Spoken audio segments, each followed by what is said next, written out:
Hello and welcome to my channel and this video. I look a little bit like Steve Jobs, maybe. No. We are doing my wrapped up. So Spotify Wrapped came out like 2 weeks ago, I think. And everybody thought it was shit, which it was. They compared it to Wrapped Up 2023. And it didn't hold up. So I can't really tell anything about it. My sister and we share a Spotify account, and it was mostly her artists and Taylor Swift, which I also listen to. But yeah, she is like very much, what did it say, like soft girl, but like something along those lines. Because we all missed Wrapped 2023, and all the Wrapped thingies come out on our apps, I decided to do my own because Goodreads doesn't give us that. So I did a Wrapped Books 2024. I have invested so much time into this, and I hope you enjoy it. And I also will put the Canva template as a link down there.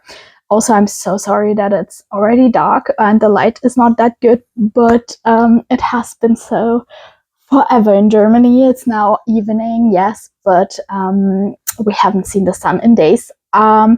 It's as dark as if we live in an ass crack. That's a Russian saying. I haven't invented it, but whatever. So yeah, we're going to head right into this. Be prepared. I took a lot of inspiration from last year's Spotify Wrapped, but it looks a little bit more like somebody who did it without any graphic design skills, who was on acid. I wasn't. But let's head right into this and let's share my screen. So let's start with this video. Let's go. So my 2024 Wrapped books. I'm excited to show you this. So let's start, of course, with the stats, because that's the most important bit. I have read 44 books in 2024 so far. I'm currently filming a vlog where I'm reading short books, just because my Goodreads goal is 50 books this year. And I still have 6 left, as you can see, but I'm currently working on it. I've read 8 more books than last year already. So I've read 36 books last year, which is also good. You know, this year has been a little bit stressful, so I'm very happy with the books I've read. Pages, I've read 14,857 pages, and that's roughly 310 hours spent reading, as ChatGPT has told me. ChatGPT has helped me with a lot of stuff in this. So yeah, but fun fact, 310 hours is roughly 13 days. So I have spent 13 whole days reading. Okay, so now we come to my average book length. So with 14,800 pages, roughly, we have 337 pages, average for a book. And I only had 3.5 stars, which is the lowest I have ever had, because usually I only read books that I am sure I will like, and in my genre, which you will see the genres that I've read this year, but my favorite genres are romance and fantasy. And I've read a lot, especially with this booktube channel, but also just in general, because I have a book club with my sister.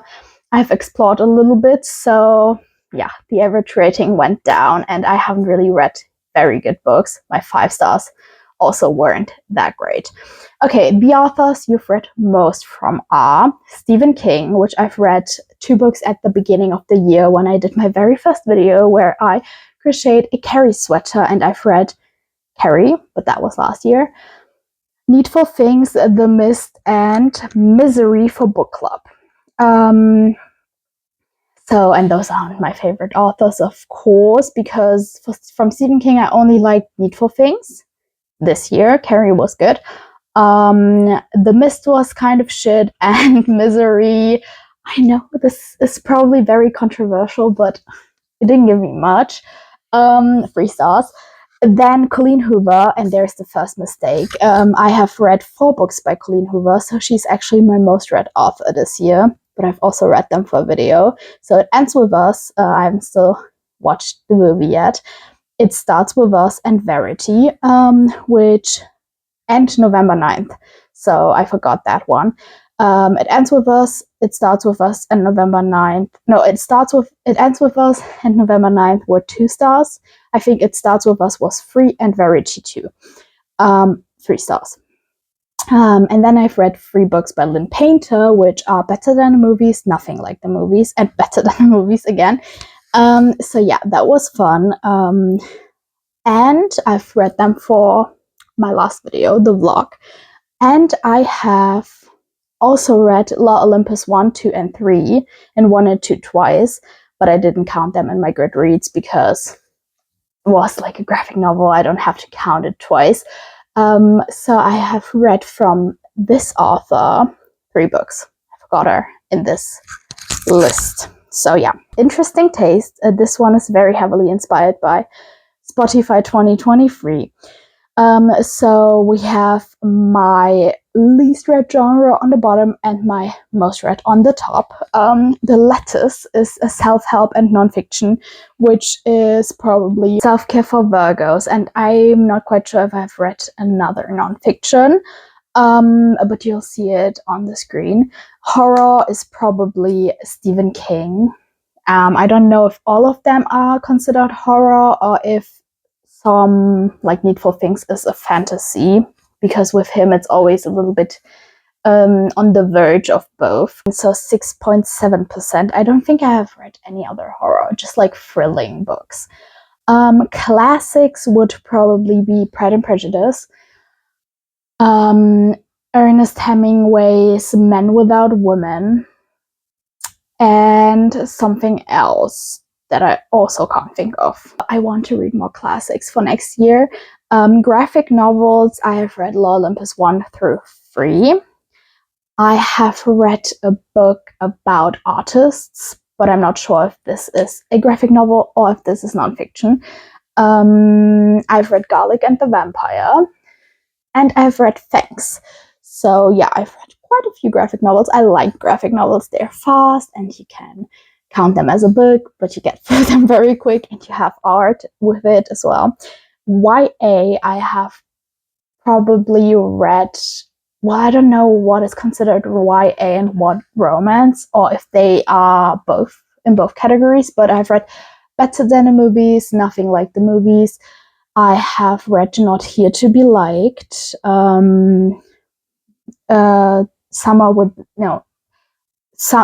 of Broken Rules. What else? It's probably something else.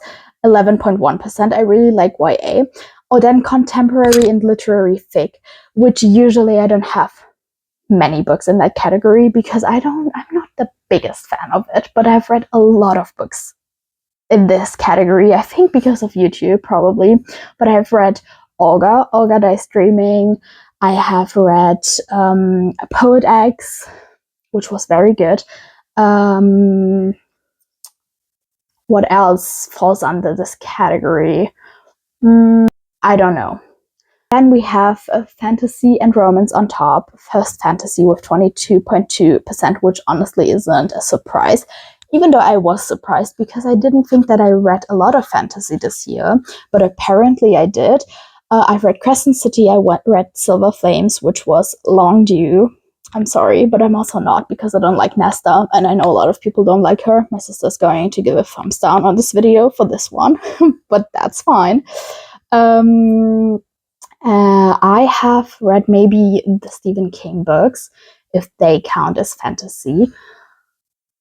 Maybe Law Olympus also counts in that category. I don't know. I kind of feel like I haven't read that much fantasy, but then romance, which fair enough. I did a vlog where I read romance, where I read Hate Mail. I have read Today I'll Talk to Him, Better Than the Movies, Nothing Like the Movies, Some of Broken Rules, which I loved.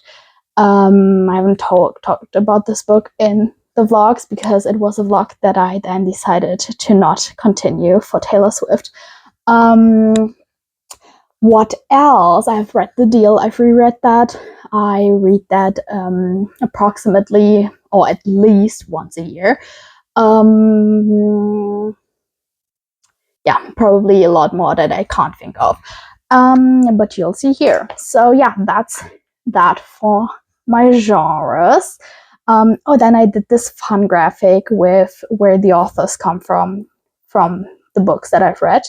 And there are 4 from the UK. Latin America, which is Olga Dies Dreaming, but I'm pretty sure the woman is based in the US. We have 4 from Germany, which is probably Save Me, Save You, Olga, and I don't know what the third one is. USA 16, Fair, and then global is Law Olympus because she published them on the internet, and I don't know if ChatGPT couldn't tell me where she is from, but this is considered global, so it's global. I don't know. But yeah, that was just a fun thing, and I would love to read a little bit more from other places next year. That would be a goal. My favorites, my faves. I think I've wrote faves wrong, but that's fine.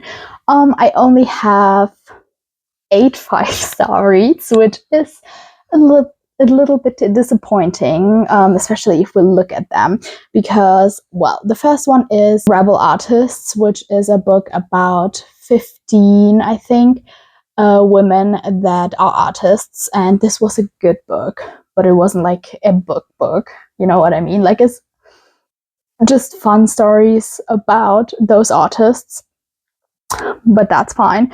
We have The Hunger Games, which is a reread, but from like a long time ago.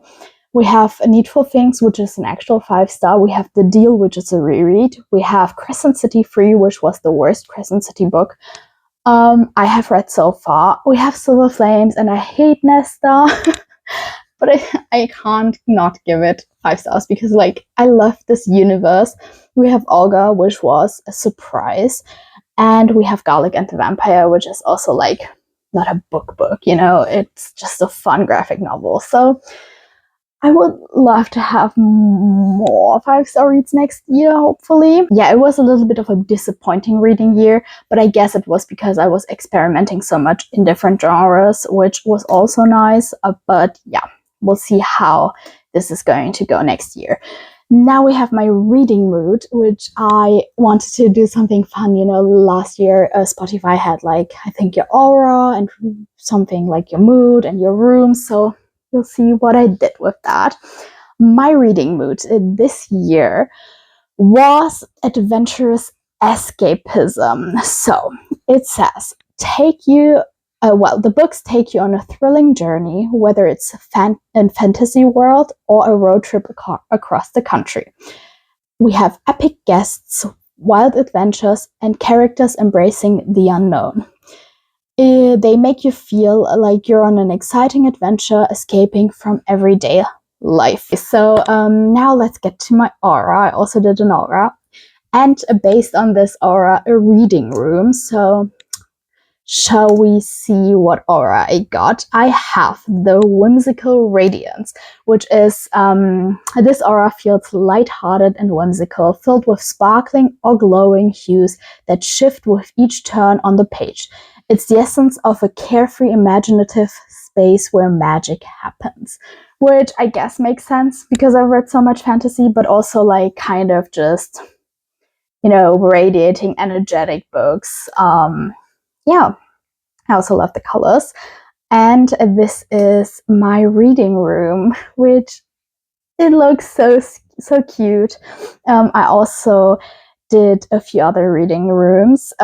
So if you put a list into ChatGPT and ask him what mood you are and what aura you are, you will get a different aura and mood. I can show you the other ones real quick if you want to see that. So we have Vibes of Chaos, which is energetic, offbeat, and totally unpredictable. I'm not gonna read everything. You can, if you want to, click on the link and just see We have romantic daydreams, playful, dreamy vibes, chill and cozy, relaxing and comforting books that give you a fuzzy and warm feeling.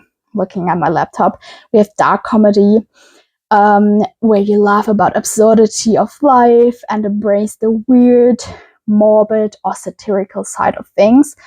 Adventurous escapism, I've already told you about, and then aesthetic vibes, which is visual, artistic, and sensory driven experiences, and like a little bit of book talk and stuff. Then for the moods, for the aura, we have celestial dreamer, and the room for it. We have twilight enigma, the room for it. This is whimsical radiance. We have mystic veil and this cute room. We have electric spark and this crazy room, which I love. And then we have moonlit reverie, and it's this one. So I hope you enjoy. You can also just read through them and see what fits best if you don't want to use ChatGPT. But yeah, that was my book wrapped for 2024. I hope you enjoyed it. And yeah, if you liked it, give it a thumbs up and follow me to see me do my reading until the end of the year, and then follow me through my next year with hopefully a lot more 5 stars and even more reading. Yeah, I would love that. So we'll see each other on the next one. Bye bye.